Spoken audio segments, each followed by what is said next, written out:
I'm sorry. Okay? I'm sorry. I'm sorry. I'm sorry. I'm sorry. I'm sorry. I'm sorry. I'm sorry. I'm sorry. I'm sorry. I'm sorry, okay? Hey you. Welcome back to I'm Sorry, Okay? A podcast where we are watching so much Degrassi. I'm Mary here with Paul and LD. This week we watched Season 3, Episode 16 of Degrassi Junior High, Bye Bye Junior High. This episode was written by Jan Moore, directed by Kit Hood, and originally aired on March 6th, 1989. In this episode, as the year winds down, Joey, Wheels, and Spike nervously await their test scores. Kathleen can't find a date for the dance, and Joey begs Caitlyn for another chance after standing her up. Well, just right away, everyone's just laughing at Kathleen's predicament. I'm shocked it made it into the description. Yeah, I was actually laughing because I'm like, this is not a very big plot point. It didn't need to be included. Like, it's being described like it's like a D plot or something. It's like not even. They really try and make it sound like a lot happened in this episode in that description. I think they're trying to beef up the episode description to make it feel like the series finale is a real big deal. But actually, not that much happens. It'll be like an episode where Wheels has to like travel all across Canada to find like his dad, and it'll be like Wheels leaves on a journey. Yeah. And like that'll be like the whole description. Like, okay, y'all, calm down. Arthur hides porn behind his back. There it is. Robot porn. Okay, well, should we get on into this episode? Yeah. We open with a Joey Jeremiah classic. He is begging Caitlyn to go to the graduation dance with him, but she doesn't want to get stood up again. Fair enough. I like the continuity. Yes.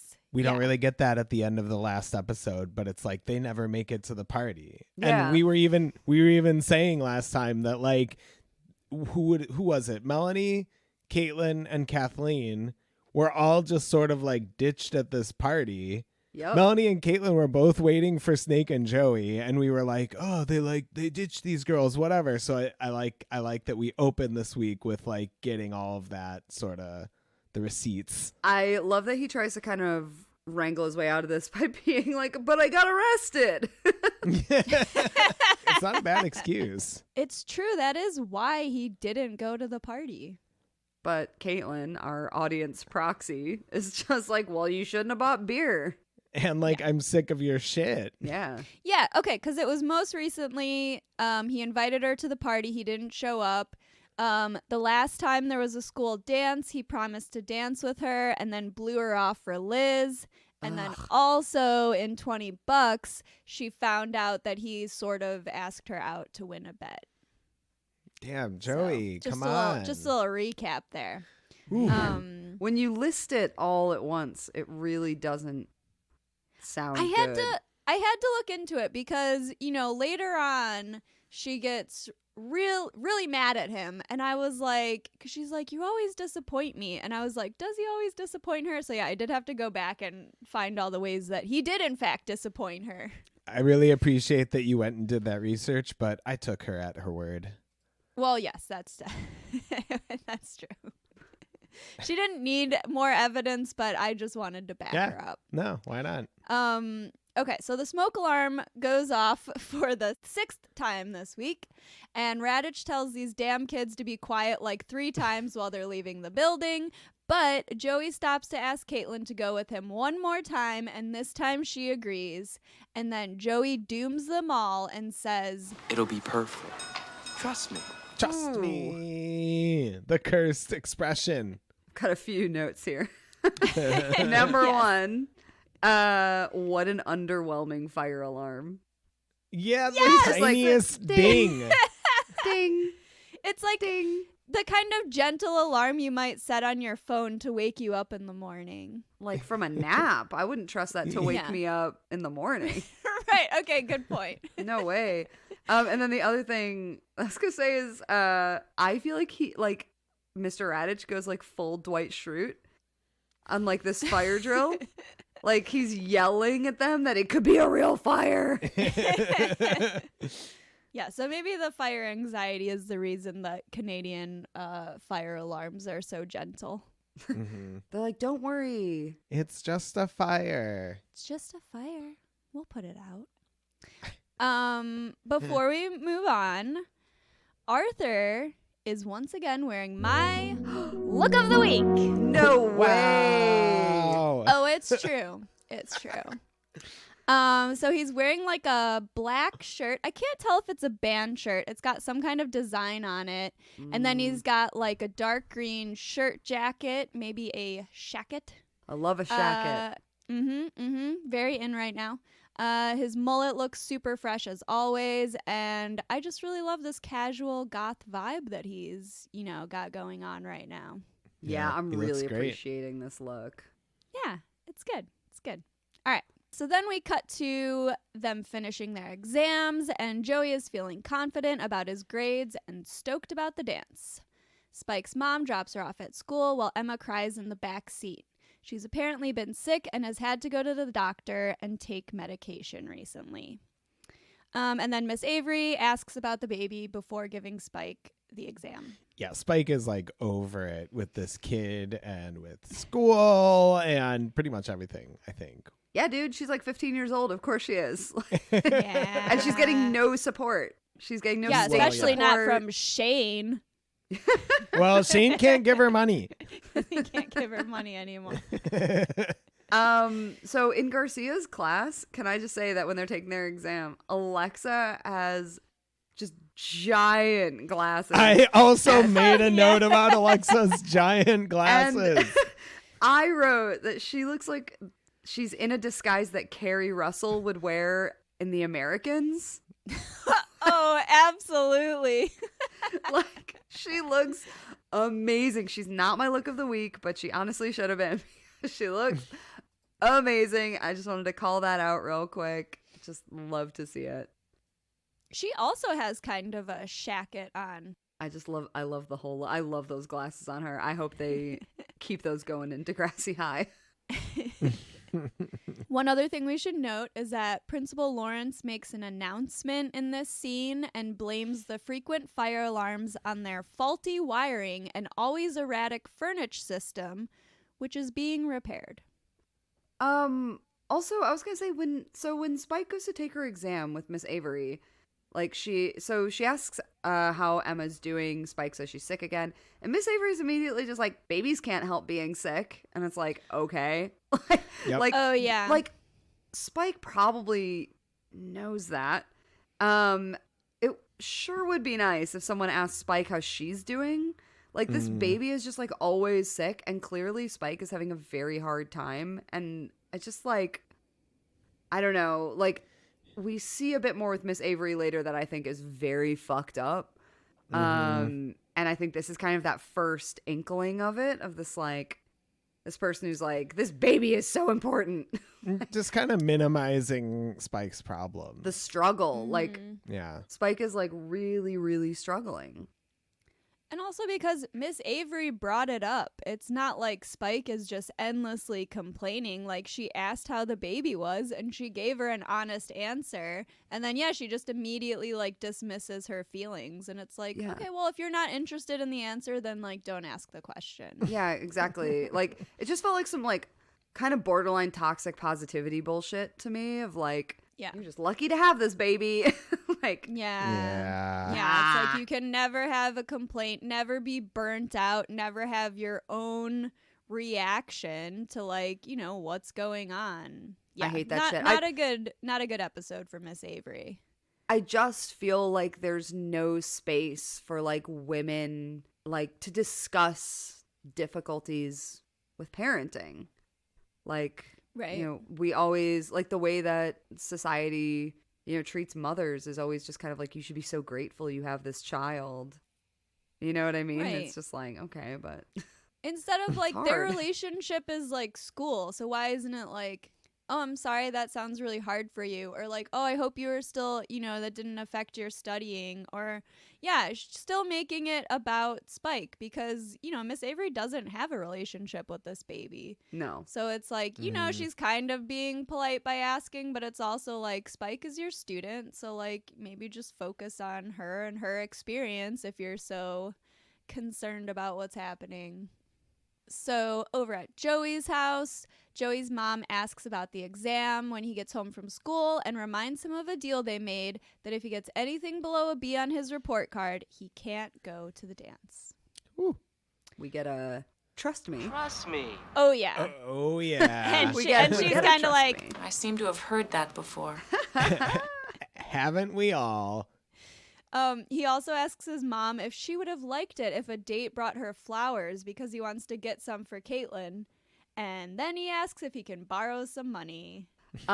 He opens this up by saying, "You were a chick once, right?" Yeah. Gotta get that chick advice. Moms are just old chicks. That's what they are. So. True. Go to the source. I do like that he like talks to his mom about like it was back at the open house where his mom was like, "Oh, so this is Caitlyn that I hear so much about." And I like that they're continuing that and like he's talking to his mom about like Caitlyn and like how she like didn't really want to go to the dance, but then she agreed, whatever, so he wanted to do something nice for her. Sort of manipulative because he just wanted money to do something nice for her. Oh, but yeah. still, like, just the fact that he, like, talks to his mom, like, I just like that that we get to see that kind of relationship, too. Because most of the, parental relationships we've seen haven't been great, necessarily. There's some that are, like, okay. But, yeah, this seems like a really close like mother and son who like her teenage son is like talking to her about his crushes. Like, I don't know. I thought that was cool. I like their relationship. Also, I will just say he's in 8th grade. Like, where's he supposed to get money? Like most parents are giving middle schoolers money for a dance. He's not that much of a shitbag. He's a shitbag for other reasons, but I would say him asking his mom for some money for flowers is like probably his least shitty. But he didn't just come out and say, like, hey, I want to get Caitlyn flowers. Could I have some money? First he was like, what? Mom, how would you feel if someone got you flowers? And then she's like, oh, that would be so sweet. I would love it. Then he hits her with the money request. The perfect not ruse. the asking for money, but the way he went about it was a little. Yeah, okay. Fair enough. Very, very Joey. He plays to her emotions. Yes. So then our B plot is basically an extended game of tag between Scooter and Tessa Campanelli. Like literal kindergartners. It's like, it's pretty embarrassing. Like they're only supposed to be 1 year young. Like they're only supposed to be in 7th grade. They're grade 7s, yeah. Like they're not supposed to be children. And like, are they flirting or are they just really into tag? Oh, they're definitely flirting, though. Oh, I was going to say they're just really into tag.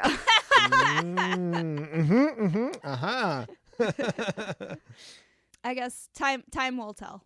Yeah. Mr. Garcia tries to start class, but the fire alarm goes off again, and they get up to leave. But then Principal Lawrence makes an announcement that it's a false alarm.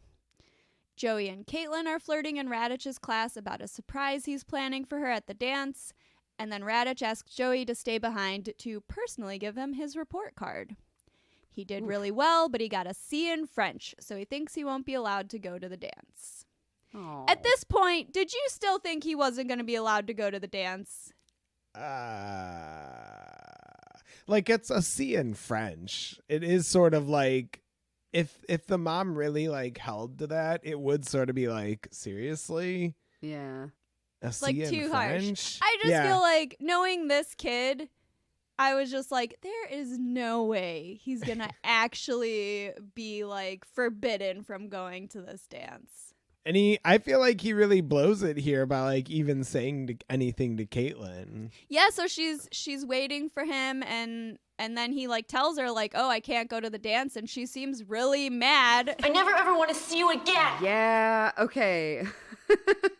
I kind of get it, but I'm also kind of like, Joey's taking his parents at their word. He's like, okay, well, we had a deal. I have to honor this deal. I'm obviously not going to be allowed to go to this dance because I got this 1C.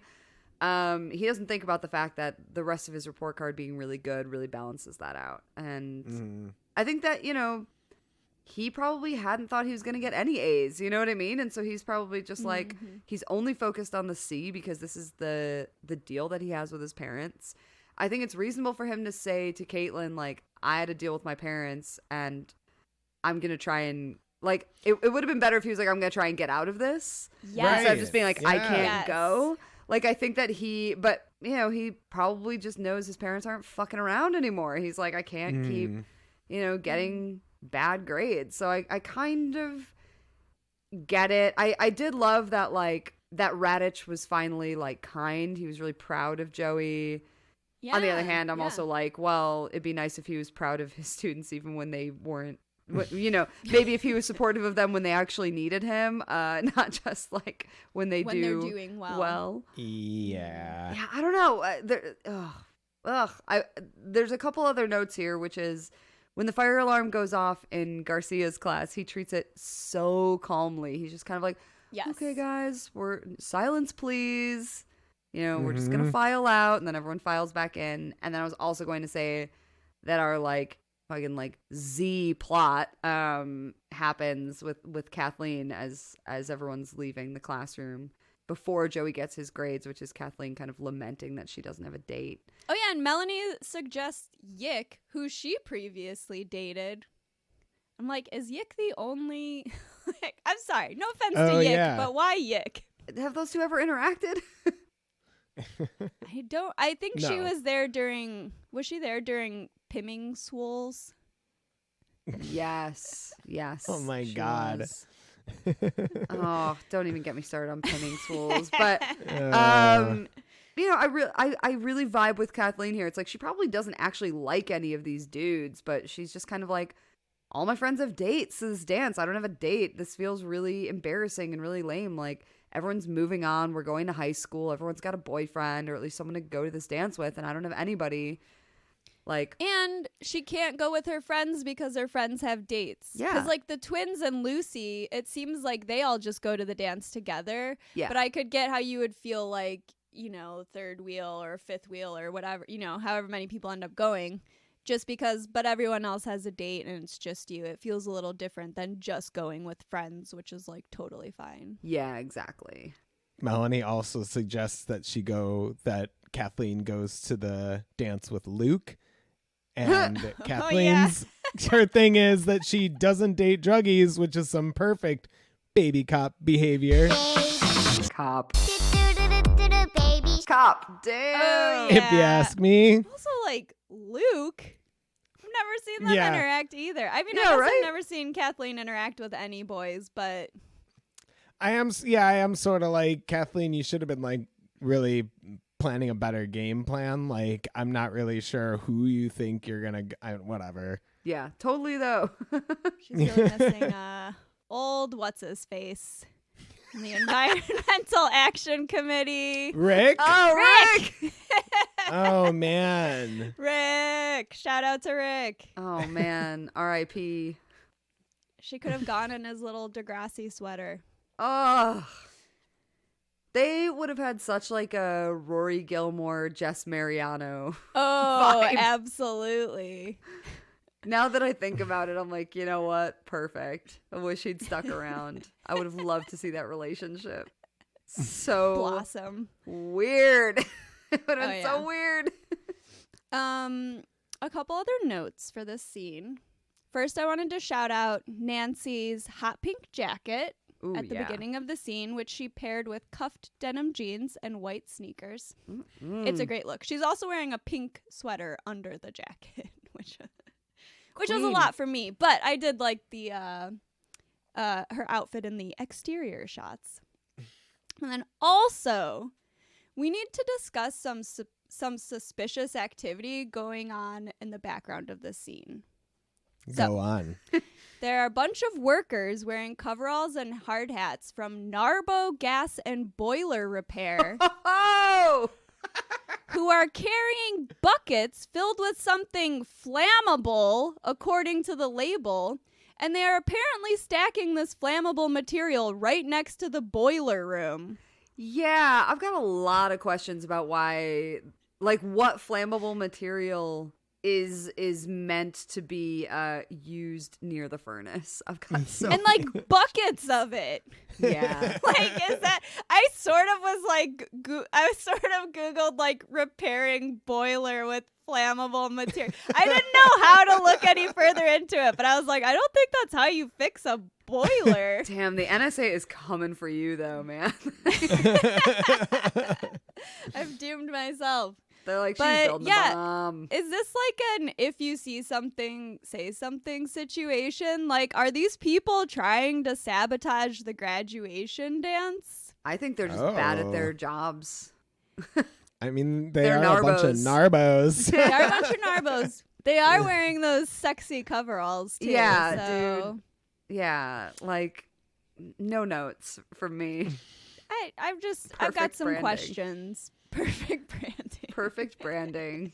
I mean, Well, I obviously mean, I it is don't- because they got the attention of, you know, the school who hired them. They were like, wow, these look like guys we can trust. I'm not sure if they're gonna get a good review for their work here.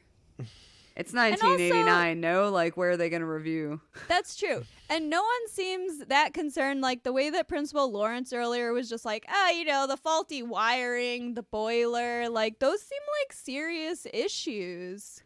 Super but they've normal. been pretty Super casual normal. about it Yeah. so far. Well, Luella's, she's gone apparently. So without her, there's no one to really buckle Things are down falling and apart. tend to this furnace. Although we will, like, the like myth, the lore around this episode is that Luella died in the fire, which I think is so sad. Yes. So Oh my god. I don't know if we ever talked about this, but Susan Nielsen is the person that plays Luella. Is she? Yes. No. And so she wrote this like blog post with this origin story about Luella allegedly dying in this fire. I love this show more every day.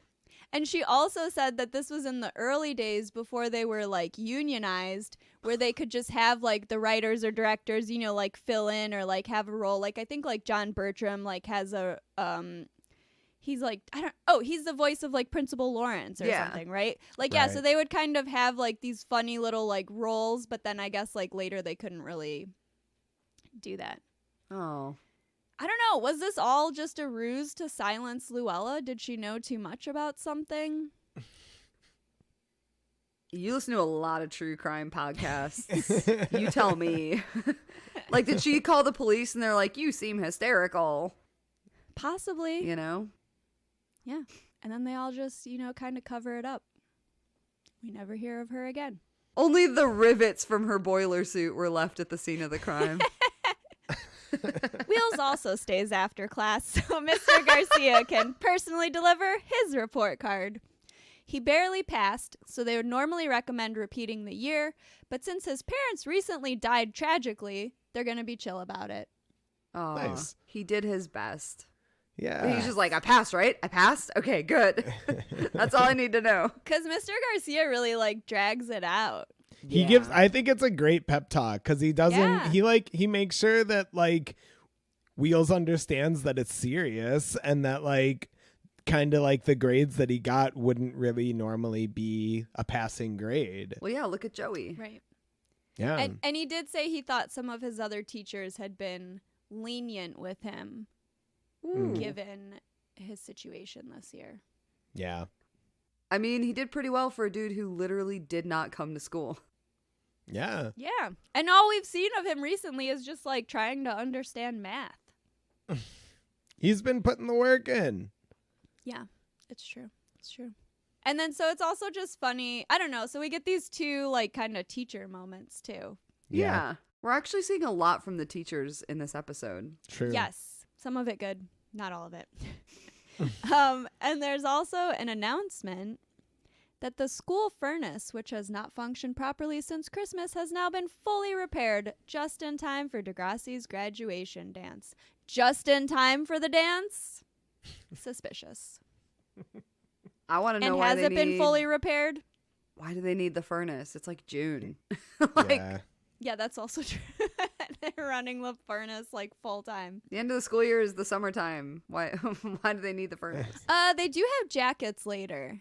I Yeah, think this I might be don't- the thing where the seasons don't totally track. Maybe it's unseasonably cold. I suppose it's possible. It is possible. Okay. So Miss Avery drops by Spike's mom's hair salon to bring Spike her report card, since she didn't stop by to pick it up like she was supposed to. I just realized, yeah, all 3 teachers are personally delivering one single report card to one of their Yep. students. Yep. Spike didn't do very well, so Miss Avery recommends correspondence courses to stay on track, but Spike is burned out and doesn't really want to go to school anymore, and Emma, I wish I'd never had her. Okay. First of all, same, but also, okay. She's got so much on her plate. She says that it's been hard to juggle school and a baby, and her mom in the background is like, Christine! And it's like, she's not even just allowed to say, like, this is hard. Like, everyone is just, like, silencing her in this scene. Like, she's not even allowed to just be honest that this is a difficult thing. she has a little bit of an outburst, but yeah, it's very minor. It's a reasonable outburst. She's like, Yes. whatever, I'm just going to drop out like a typical teen mom.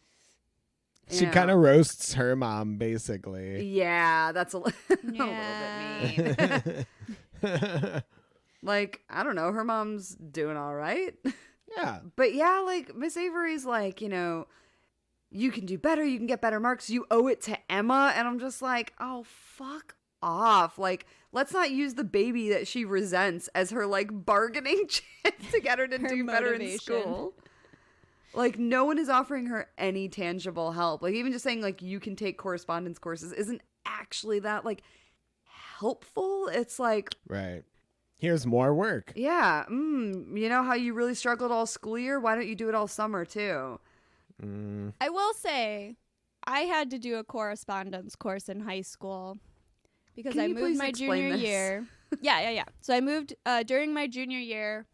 So I wasn't super motivated in my classes before moving, and I failed English. And then when I got to my new school, I wanted to graduate early. So I had to take like a correspondence course to make up for it. So it's just like a mail-in. Like, it's basically like you get a booklet and you're just doing the coursework yourself.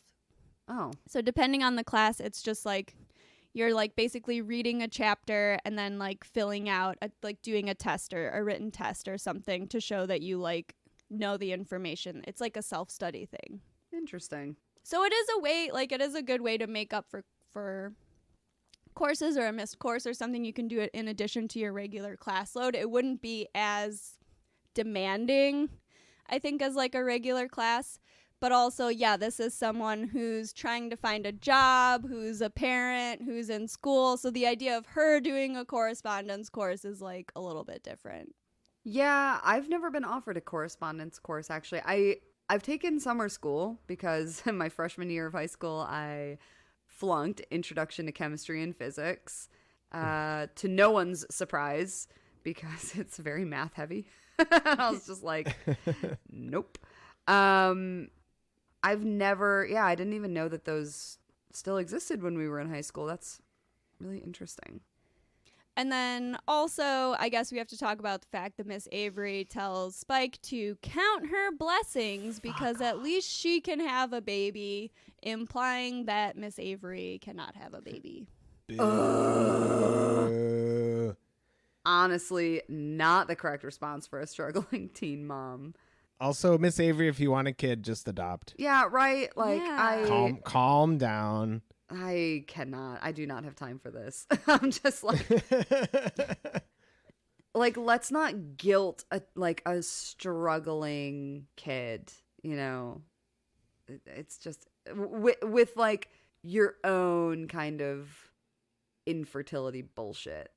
baggage from me, right? Yeah, it's like her own baggage, and it's like, how is that helpful? And also, like you were saying, like that toxic positivity of like, in every moment you have to be so grateful because some people can't have the thing that you have, and it's just like, it's not a competition. It's not, you're comparing two totally different situations. Yes. And they're not really related. A 14-year-old who got pregnant the only time she had sex. Yeah. And like a woman presumably in her, what do we think, 30s? Sure. Who's struggling with infertility are very different. One wants to have a baby. The other one felt very forced into this. Mm-hmm. Right.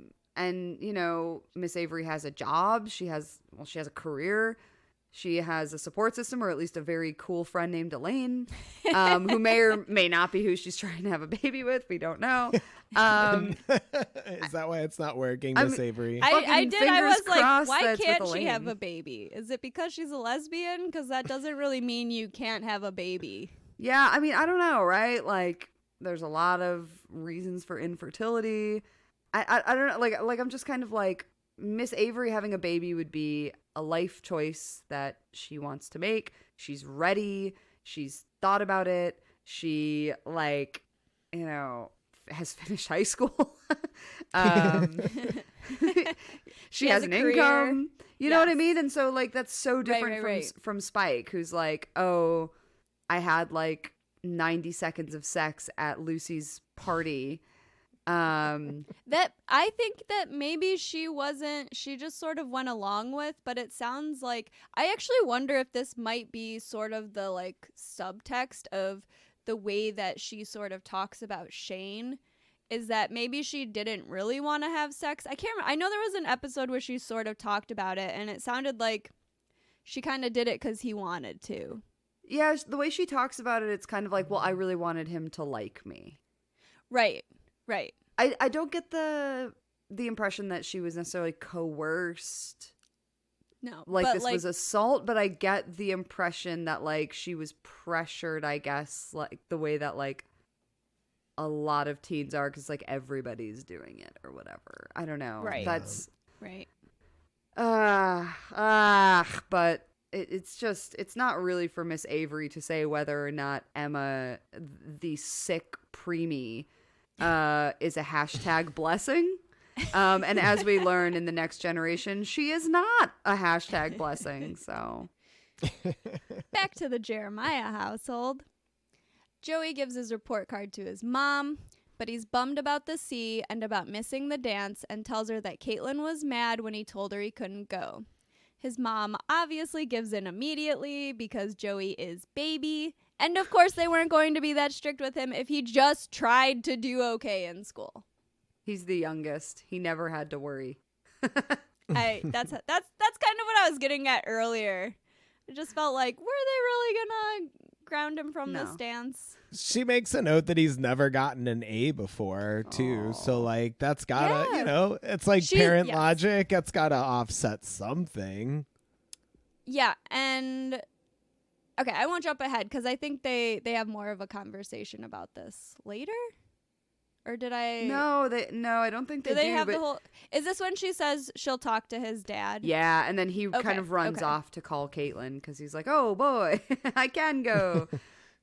Yeah, I just kind of wish she's. Go ahead. Oh, I was just gonna say, I just kind of wish that they had communicated about this better outside the classroom when Joey's telling Caitlyn he can't go. Like, I just kind of wish she doesn't really give him the space to explain, like, what the deal was with his parents, but he basically, all he gets out is like, I had to deal with my parents, and she's like, you've always got an excuse, or something. And like, I understand where she's coming from because he's let her down a lot, but I also think that like this is kind of the one time that he's got a pretty good explanation. Caitlyn, it's not an excuse, it's a reason. And she just doesn't even try to hear it, and she's generally very like chill about stuff, and so it surprised me that she got so angry.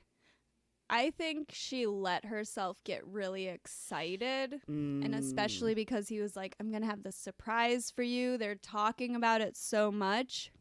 And then he's just suddenly like, oh, actually, no, we're not going. So I think it was because she let herself trust him. And then it felt like once again, he's like letting her down. Yeah, for sure. I understand why she's angry. And I do think it's like a communication issue largely on his end, because he needed to give that information maybe a bit more delicately. Of like, hey, so I just got my report card. I had this deal with my parents that, you know, if I got anything less than below a B, I couldn't go to the dance. I got 1 C. I'm going to talk to my mom, though. And hang tight. Yeah. Watch this space, TBD. And also, he wasn't like expecting to see her. Like, she waited for him after class. So I get that he just kind of blurted it out because it's probably what he was like thinking about. Yeah. But yeah, his mom says like, we didn't make this deal to punish you. Like, they did it to try to like motivate him to like care about school. And she's like really excited about his report card. Like, she's like, she can't believe it. So everyone is proud of Joey. Yes. So everyone starts arriving at the dance. Melanie and Snake and Wheels and LD all meet up with Joey, but he wants to wait for Caitlyn, so they go into the dance without him, and then they have a cute moment when she walks in. But we got to talk about these couples, right? Oh, we've got to talk about a couple couples. Kathleen arrives to the dance with Arthur. That's who ended up being her date. And I hope he brought his whoopee cushion. I kind of love this pairing. It like weirdly makes sense to me because they are both very like harsh. but in very different ways. And they're both rich. Yeah, they're both rich. They both have kind of absentee dads. True. But yeah, so we get LD and Wheels. Yes. In my dual look of the week. Oh. I absolutely think these two look fucking sick, dude. They are both in these like green getups. LD, I think, is serving us like huge David Byrne in his giant suit energy. She's just got this like oversized blazer. She's got a green top. Wheels has like a green stripy shirt. He's got a tie. They just both look great. Tie. A very skinny tie, which I really, really support. I love a skinny tie. I know that maybe they lost their luster a bit in like the era of like the Hives and the Strokes and all those bands, but I want to bring it back. They're great. I love a skinny tie. I just think they both look absolutely sick, and they both have like, their little kind of like not super put together kind of wavy hair. Like Wheels has got his mullet. It's a little feathered in the bangs. I love it. I love to see it. I did not know that this is like the ship I was going to set sail on, but here I am. I love it until LD discovers that she's gay. This is who I want her to be with. Yeah. LD stresses that they are just friends. Yes, they're just friends. Hey, man. They also walk into the dance with like their arms around each other. It's very cute. It's so cute. I love it. So then we have Tessa and Scooter, who are handing out drinks, but are then compelled to play tag again and just sort of run off down the hallway. On their way out, they bump into the Teen Girl Squad, and then Lucy drops the titular line, Bye-bye, Degrassi Junior High. All right. Me and Tessa are really, really serving me Flower Girl and Ring Bearer at a wedding who are running around at the reception. Yes. Oh, yeah. And they're Right? all Like, hyped up on like sugar and her little dress like screams, "This is a wedding," and I had a responsibility, and it's done now. Like they literally look like little children running around at a wedding reception. The writing makes it end up being like crucial that we get all of this nonsense, though. Like they managed to make it work for the episode, but it's a lot to make us sit through. This is actually my question. What alternative would you have preferred for someone to discover that the school is burning down? Like I want someone getting like an illicit hand job or something. Like they didn't do this shit yet on Degrassi, but like I want someone to be headed to the boiler room to like fuck around. That's like And if it were 2021, that would have been how somebody discovers it. Like they would have knocked over something flammable, like while they were doing something they shouldn't be doing. Or it would have been like someone smoking in the boiler room. Smoking in the boiler room. Or if it was like Arthur and Yick somehow and they just like thought it was a prank. Tessa and Scooter could have been going to get more paper cups and discovered the fire. The tag thing feels ludicrous to me. It's so stupid. It's like, do we need a reason why children are in the hallway? They're there at a school dance. Why couldn't they just be in the hallway? So many reasons, right? So many reasons. Couple notes from the party, though. I actually managed to track several of the songs that we get from DJ Raditch. Yes! So first we get Into the Flow by Boys Brigade.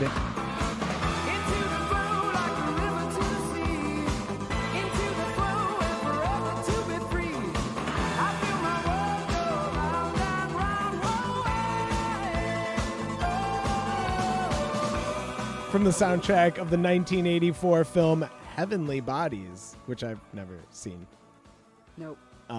No, but it's a killer. DJ Raditch is just doing the damn thing every time. We also get, as the camera zooms out from a tight shot establishing the dance of the disco ball, we just see someone obliterating the dance floor, and I gotta know, who is she?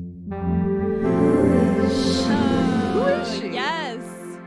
I feel like I remember her. Is she in a white blazer? Yeah, so it's Yes.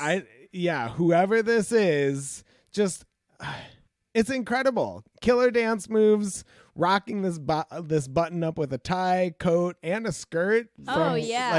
Yes. And I think a pink corsage, just a little splash of color. They all Doris is handing those out. Okay. Oh, Well, I love that. I love Doris. It like kills it. It just makes this entire outfit. So love whoever this is. Had to shout that out.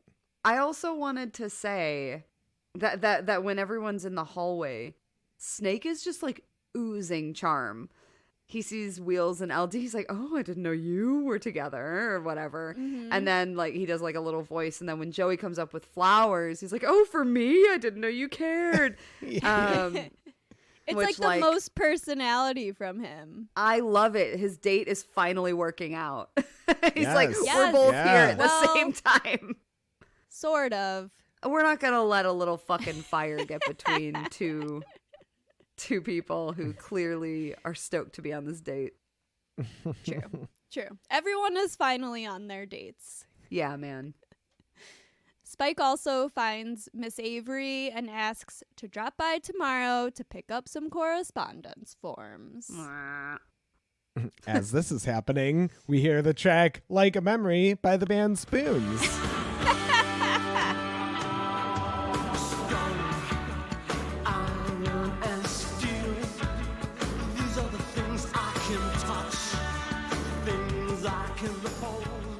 Ooh! Another smash hit from DJ Raditch.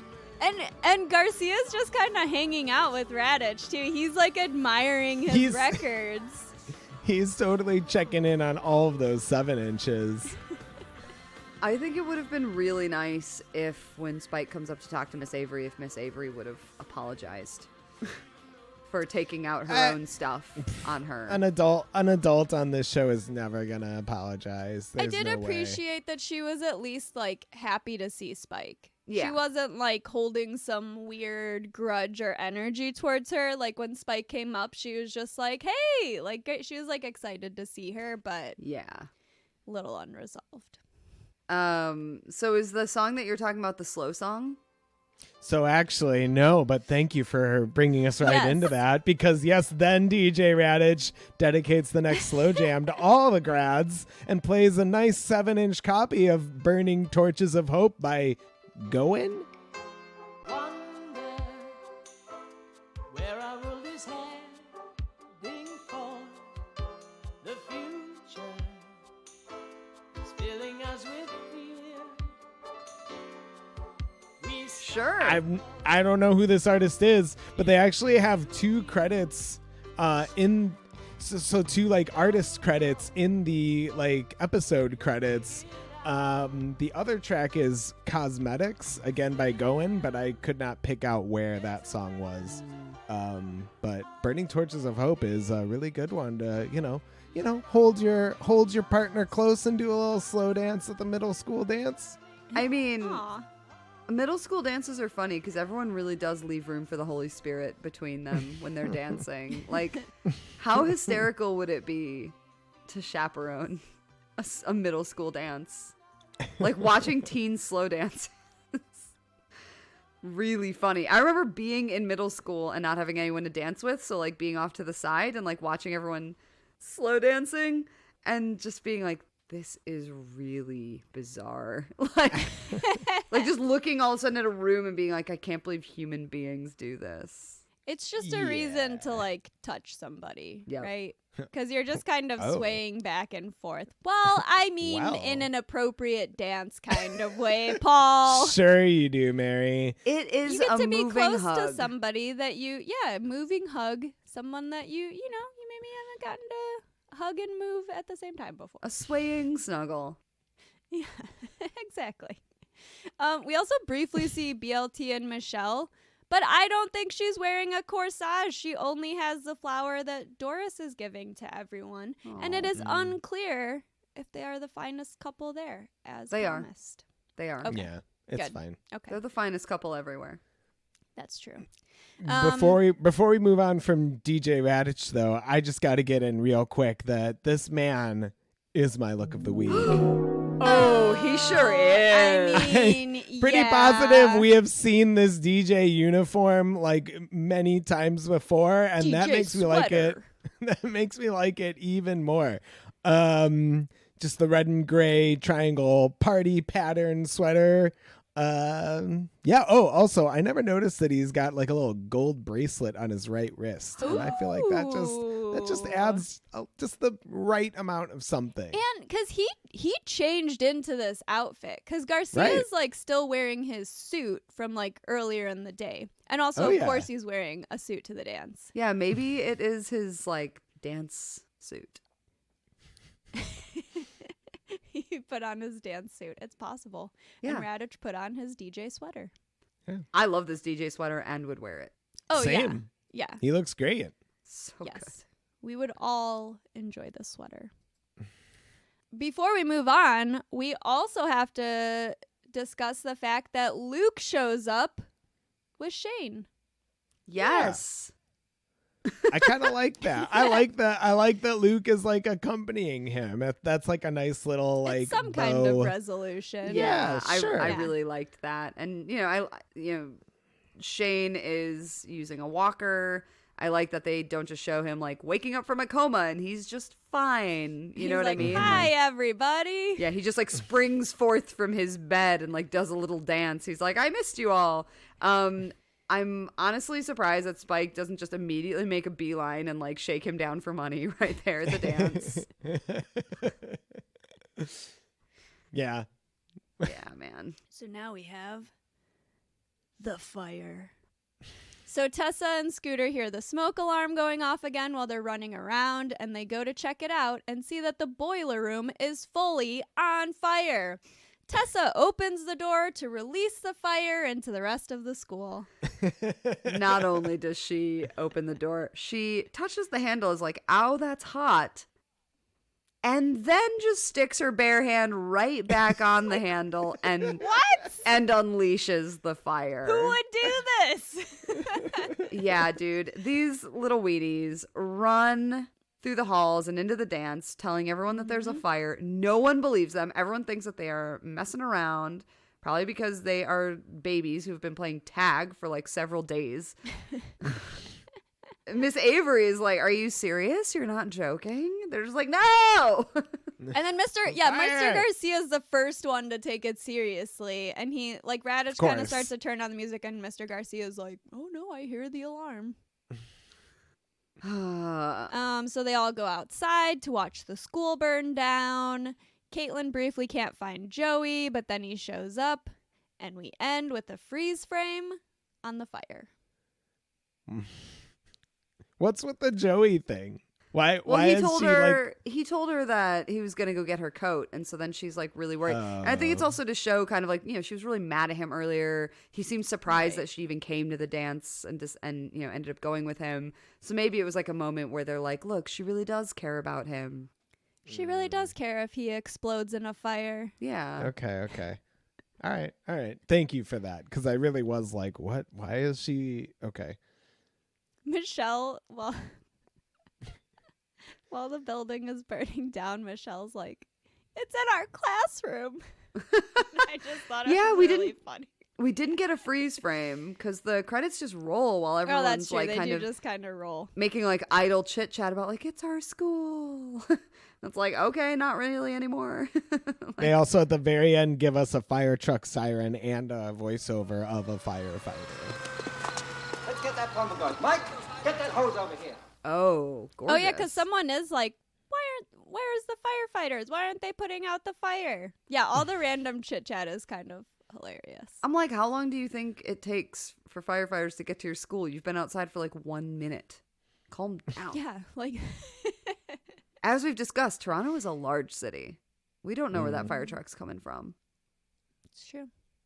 But yeah, I just love the like kind of writing device of just destroy the school at the end of this like kind of series or whatever. That's great. Well, yeah, it's the way to ensure that even the grade 7s get to still be characters in the next season. Because I think, from what I understand, they just like, I don't know, because I haven't watched Degrassi High in like, 15 years. But if I remember correctly, I'm pretty sure all the people who are grade 7s just end up being like grade 9s in the next season. Like they're just suddenly in a class with like Kathleen and Melanie and all those guys. Like I think They're Tessa. like, sorry about that fire. You can all skip a grade. Yeah, here you go.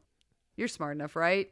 And once again, why are there buckets of flammable material stacked outside of the boiler room? First of all, why are there buckets of flammable material just like unaccounted for, just like left unattended in a school in the first place?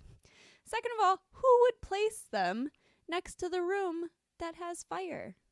A bunch of Narbos, that's who. It is a bunch of Narbos. You are correct, sir. True. All right. Does anyone need to address their enemies? You know I do. You know I do. I gotta call out Miss Avery this week. Babe, this isn't about you. Like, put your infertility feelings in your back pocket because Spike is in dire need of support. Other people have it worse is one of the worst cards to play to someone who's struggling. Either give her a gentle shoulder touch and a kind platitude or get out of the fucking way. Well, my enemies this week are the Narbo gas and boiler repair crew, because they are either really bad at fixing boilers or they are really good at blowing up schools. And I think we need an independent third-party investigation to find out what really happened here. I agree. Yeah. I'd love to believe it's arson. Can't relate. I related to Kathleen. It's hard for me to say out loud. Wow. But there it is. I related to Kathleen because I also never had dates for dances, and I felt pretty stupid about it, even though all the boys in my grade were not people I actually wanted to go to dances with. So I was like, don't want to go with you, but would love to be asked. Classic. That is conundrum. a Kathleen vibe. It's a me vibe. Yeah. I very unfortunately related to Scooter because I was absolutely useless at school dances. Just total waste of space. I don't think we specifically discussed this, but I related to the twins' outrage at a drink being spilled on them because it is exactly how I would have reacted. Pool rules also apply to dances. No running. So, friends, what did we learn today? I think we learned a lot about basic fire safety this week. Yes, in fact, today I learned that fire safety isn't a joke. Routinely check the smoke detectors in your home. And if the smoke detector makes a quick beeping sound at regular intervals, it means it's time to change the battery. I think we learned that a C is still a passing grade, and while it's important to hold kids accountable, it's also important to meet them where they're at. I appreciated that Joey's mom was willing to compromise on their deal because it seemed like he tried his best, and holding him to a standard of all A's and B's just wasn't realistic for him.